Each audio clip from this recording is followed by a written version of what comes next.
and you wouldn't believe it, my rear wheel came off.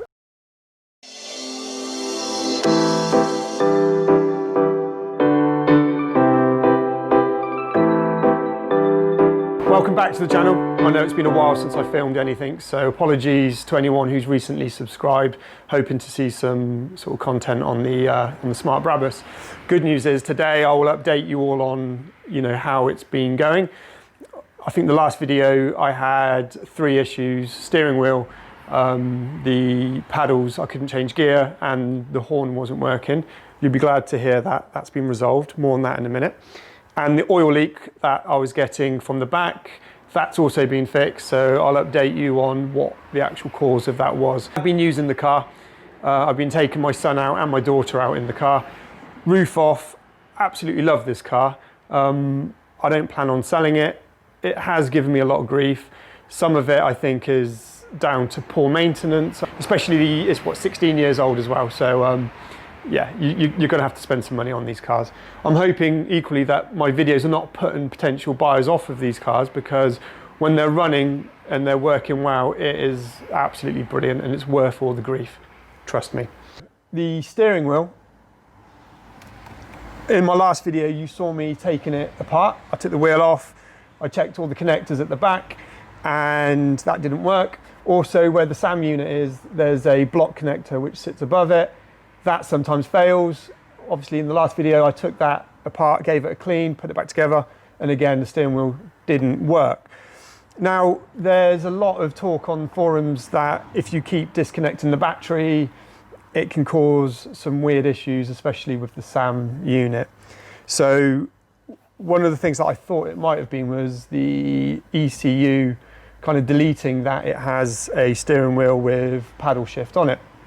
So I put out an SOS on the Facebook forum, and a lovely guy called Ben, who works at Smart Technic, I think it's called, up in Birmingham, contacted me and said, yeah, bring it down to me, I've got Star, and we'll take a look.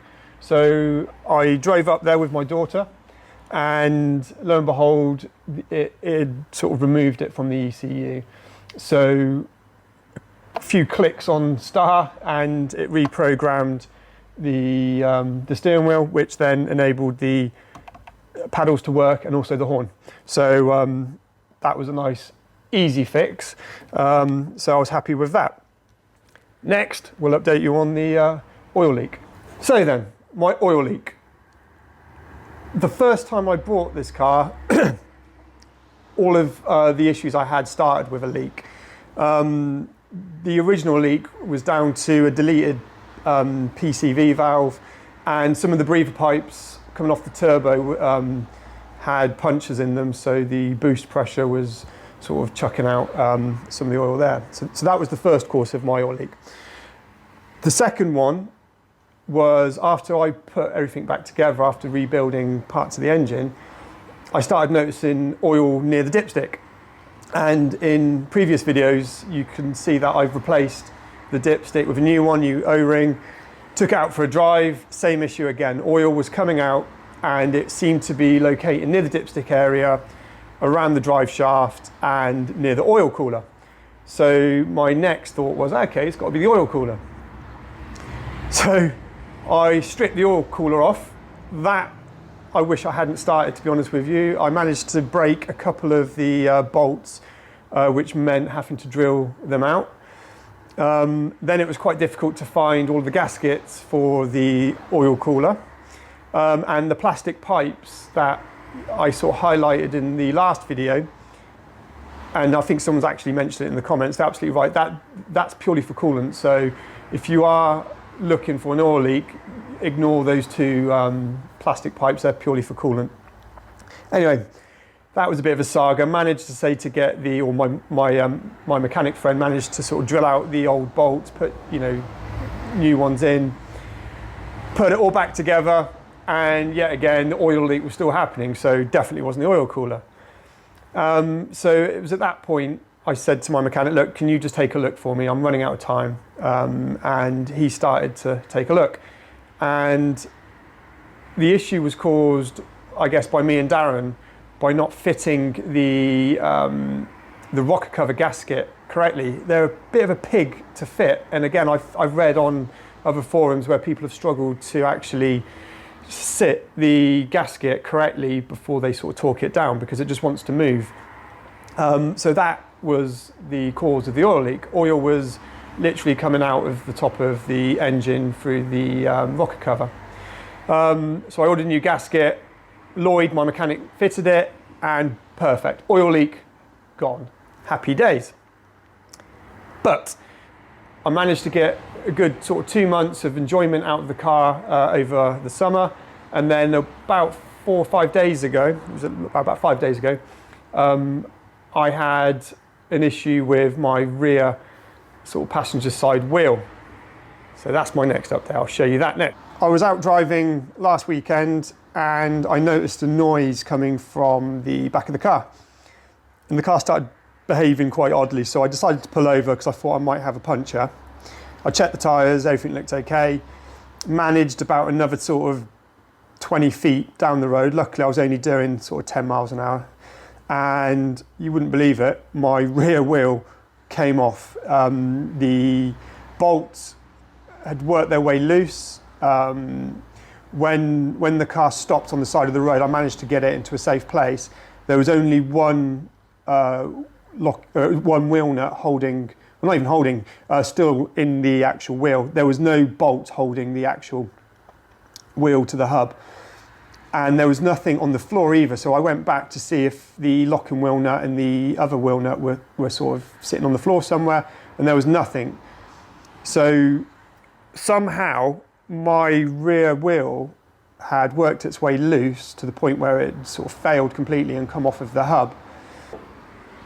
I think one of two things has happened. Since I've owned the car, with all the issues that I've had, I've never taken the wheels off. So those wheels have always sort of been exactly the way they were left by the previous owner or previous owner's mechanic. So as a lesson that I've learned is when you're buying a car, you should always check the wheel nuts and make sure they're torqued up. And it's probably a good idea to sort of check this every now and again. So, you know, I do take a lot of the sort of blame on that for not checking, you know, to see if they're torqued up. And obviously the worrying thing is taking my kids out in the car. I think I got away really lightly with what had happened. So I think that's one of the reasons why I'm not kind of angry or disappointed, because I feel really fortunate that this had happened and, you know, no one got hurt and the car, you know, luckily didn't get damaged too much. So I think, as I say, one of two things has probably happened. The first is the bolts have just worked their way loose and they've eventually just sort of given up and come out. When the AA breakdown guy turned up, we looked to see if the threads had been stripped on either the one remaining bolt or on the actual hub, and they were fine, which is a bit kind of odd really, because sometimes if it's going to fail, you'd expect it to pull out the threads, which it didn't. So they were 100% fine. So the other thing which has crossed my mind is I've started to sort of think back of where I've parked it. Obviously I've got a garage, so the car's kept, you know, overnight in this garage, but when I have been using it, you know, I have been parking in car parks, on the street, blah, blah, blah. So there is a possibility that someone has tried to steal the wheel and maybe got disturbed and managed to get two of the bolts off and left the one remaining one on.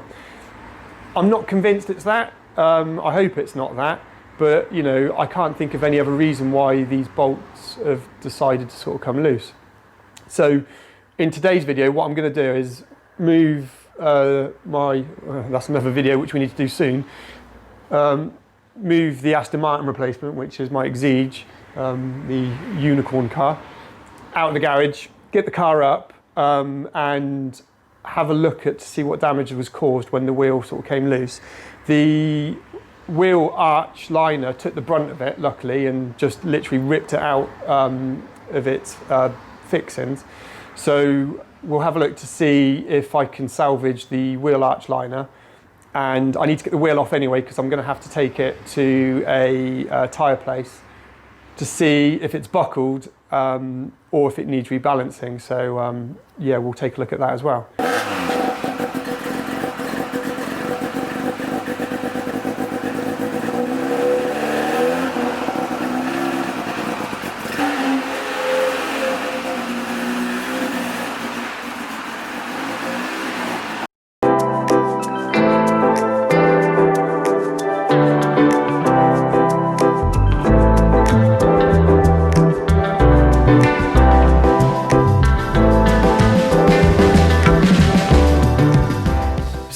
wheel off and we can have a quick look at the actual wheel itself. So, as you can sort of see from this side of the wheel, nothing is obvious damage wise. The tyre itself wasn't damaged. On the inside you can see the scoring where it's probably hit the drum itself, and that's where it kind of sat, actually, to be honest with you. It sort of sat on the drum, and you can see the red paint which the previous owner painted, which has come off on it. So I guess this part of the rim looks okay. The next, obviously, you got some scoring around here. So what I need to do, as I say, is get the wheel over to a tyre place and see if it's buckled or whether it needs rebalancing. So I might try and do that today if anything's open on a Sunday. So if we go and have a look, you can see on the drum here where it's the wheel kind of literally just sat on it. There's no liner in there because that literally, I think, just ripped out. You can see up in here where the bolts are, which obviously fasten it.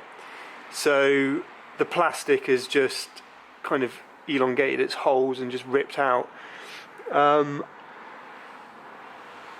can't see any damage caused here.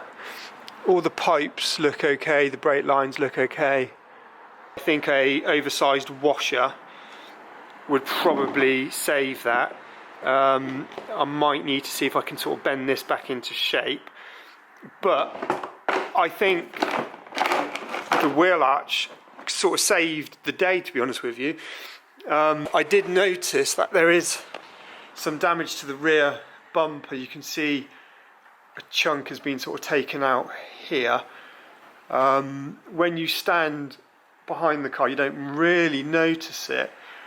I think I'm going to have to probably find a replacement rear bumper or clam at some point, but again, if that's the only main damage which has happened, I've got away really lightly. So what we'll do is try and fit the wheel liner back on, and then I'll see if any places are open today, see if I can check out this wheel to see if it needs kind of refurbishing, or if it is buckled and it's quite bad, I might not, I might have to find a new wheel. So yeah, hopefully that's not the case. I love it.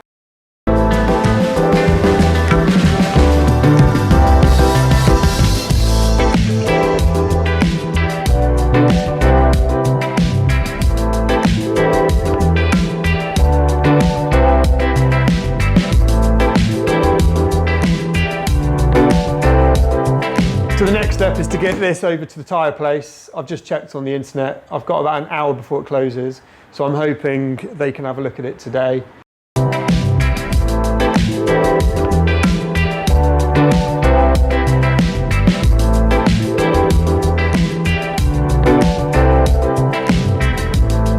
Big thank you to Camel Tyres in Abingdon. They took a look at the wheel. I took some video of it. As you can see from the video, it is well and truly knackered. So the next step is to send the wheel off to see if it can be fixed.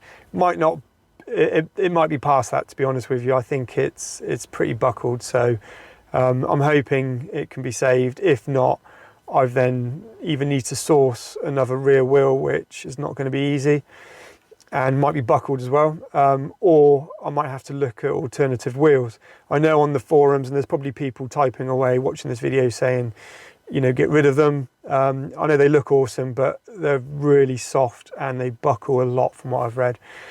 So it might be I get it fixed and it only buckles again. So yeah, I've got a few options to sort of look at. So let's see if it can be saved first, and then if it can't, I then need to make the decision whether to keep those wheels or to look at an alternative. I'm going to end the video there. I'll keep you guys updated. But yeah, thank you for watching. please subscribe if you find this interesting. I will try and keep videos coming out more frequently. I appreciate there's been a massive gap between this one and the one I shot probably in the springtime. But yeah, thank you. Bye.